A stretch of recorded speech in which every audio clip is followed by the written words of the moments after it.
These are the books I'm recommending anytime somebody asks me how to get into reading. These books are pure escapism. They're gonna take you somewhere that you literally would rather be at any given time than where you are right now.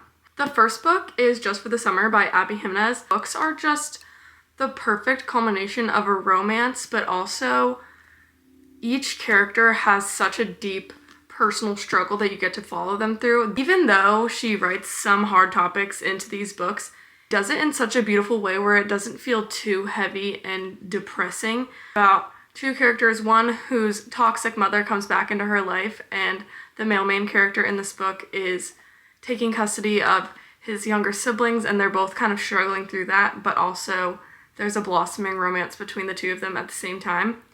So good. One was just top tier.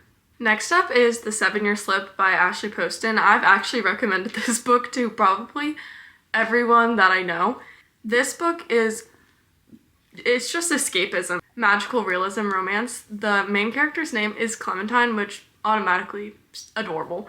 But she is living in her aunt's apartment, and it's a magical apartment. It travels through time, and she meets a man, they fall in love, but obviously they live in two different time periods. It's the perfect romance that doesn't have one of those third act breakups. It's more of just how will they ever come back to the same time, considering that he's 7 years in the past. Everybody that I've recommended this to just absolutely loves it and flies through it. The Naturals by Jennifer Lynn Barnes. This book is basically a teenage version of Criminal Minds. It's so good, so enthralling. You just really cannot put it down because they're solving a mystery.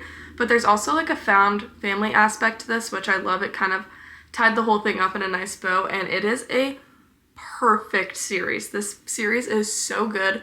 You just want to jump straight into the next one, which is what I did. There is 4 books and a novella at the end. This is just so good. I would recommend this to literally anybody. And I'm sure if you've ever come on TikTok looking for a book recommendation, you have already heard about Emily Henry. I would recommend literally every single book that she has ever written. Everything she writes is just so good. But if I had to pick just one to recommend to start with, I think I would pick Beach Read. A little bit of an enemies to lovers trope, which I think is definitely perfect if you're just starting off in romance books. That one is pretty easy to grasp, and it's also not too off-putting because, at least in this book, he doesn't do anything that completely writes him off as a character from the start. The characters are just so easy to connect with, and you just are completely rooting for them from the very start of the book. Read this book every single year without fail. Are the perfect jumping off point if you're just starting your reading journey. I hope you love them.